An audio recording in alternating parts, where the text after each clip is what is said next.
Indy Mogul. Hey everyone, I'm Jake and you're watching Indy Mogul, the show where we teach you how to make Hollywood props and effects on a budget. And today I'm going to show you how to make a Porg.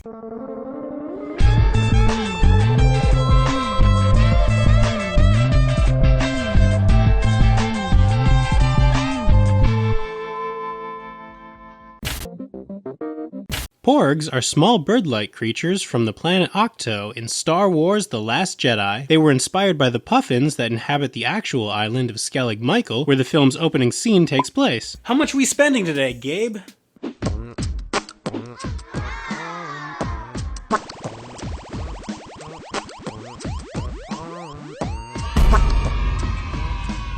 Nice. That is a reasonable amount for this build. Alright, let's make a Porg!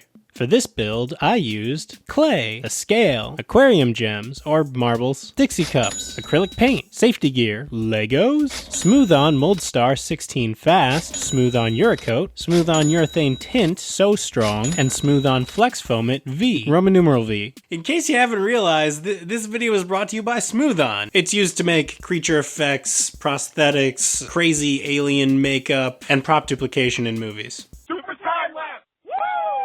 First off, I made a Porg out of clay, just like that. No more dialogue is needed. That pretty much covers the whole thing. Alright, yeah, I can do a little bit better than that. I started out wearing gloves to keep my fingerprints off of the model. Kinda looks like Jabba the Hutt right now. Once I got the basic shape figured out, I realized that fingerprint texture actually looks a little bit like feathers if you manipulate it just right. So I took off the gloves to texture the model. The aquarium gems turned out to be too big, so I ended up using marbles for eyes. These were left over from when I used to play marbles in elementary school, because apparently I went to elementary school at the turn of the century. I can actually back that up. Here's a photo of me from my first job.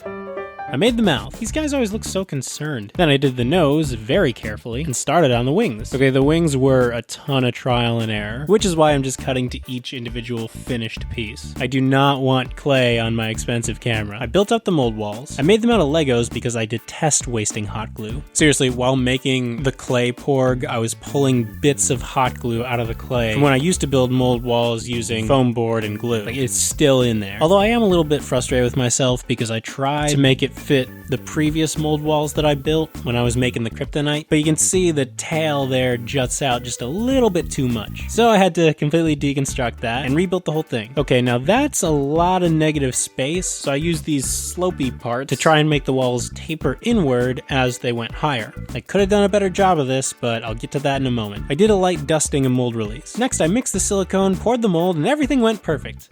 I'm just kidding, I totally botched the whole thing. Let's take a look. So Smooth-On was kind enough to send me 2 trial kits of Moldstar 16 Fast. In retrospect, I probably should have asked for Moldstar 15 Slow, just to give myself a wider margin for error. Okay, so I built the mold walls too far away from the model, and it was at this point that I realized I was running out of silicone. Now, if you run into this problem, there's many ways that you can solve it. You could order more silicone. You could build the mold walls closer together from the start. You could use a round container as walls instead of foam board or Legos. You could drop chunks of previously cured silicone into the mold to take up space and raise up the level. Let's take a look at what I actually did. Great. Not so professional. So I was reaching the end of the pot life for the Moldstar 16. So my thinking here was, what's within arm's reach that's expendable? And I was like, well, I can always get more paint thinner. So I just threw those tiny jars in there. And then that wasn't enough, so I was like, well, I have a million vacuum tubes, and I made a molded one in my last Smooth-On video. It's like candy corn. Don't eat it though.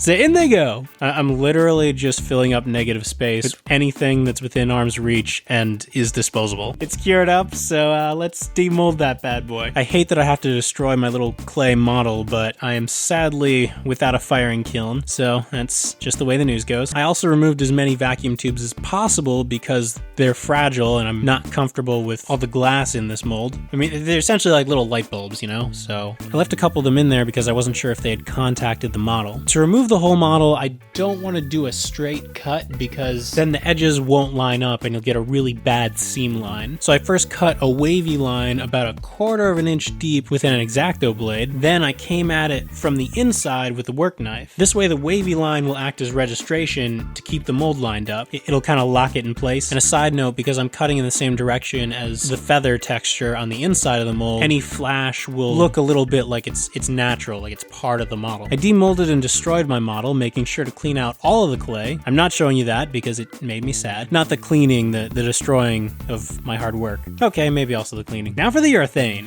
The mix ratio for urethane is 10:1 by weight, hence the scale. I mixed in some So Strong tint to dye it Porg colors. In previous videos I've used Silk Pig tint, but that's specifically for silicone, not urethane. It won't work with urethane. I started with white, and as I poured it in, I made sure that it covered all of the white parts of the Porg. Then once it had cured up, I did brown for the feathers. Lastly, I did yellow for the duck feet. Okay, now when I mix these together, I'm gonna have 50 seconds of working time. 50 whole seconds. And it's going to expand 11 times its original volume. The cure time on the Flex Foam is only 2 hours, but I ended up doing this late at night, so I just let it sit until morning. Yeah, there it goes. Have you ever seen that movie, The Stuff? Coming soon for you, The Stuff. As I demolded it, I had to be very careful about the wings because they're extremely fragile. And voila! Alright, looks like that needs some paint, but it's looking pretty good. I sawed off the excess foam and examined my work. Okay, yeah, so it definitely needs a lot of touch-up. And there's some more foam and urethane flash that I need to cut away. And it looks like I didn't mix a tiny bit of silicone real well, so I'll have to sand that down with my rotary tool and paint over it. So I went to work making those changes, but you can see Smooth On was kind enough to send me enough materials that I could afford to make mistakes. So while fixing this Porg, I went ahead and poured another one. This time I used orange urethane for the feet, and I poured in the brown urethane first before I poured in the white. That way, just the way that the different colored urethane overlaps, it will look more like a natural color transition from the light feathers to the dark feathers. Also, when I poured in liquid Flex Foam, I tried to aim for the wing openings first. That way they would fill in all the way to the wingtips. Okay, so I know in the last video that I promised to use EVA foam in every single video, but it won't fit.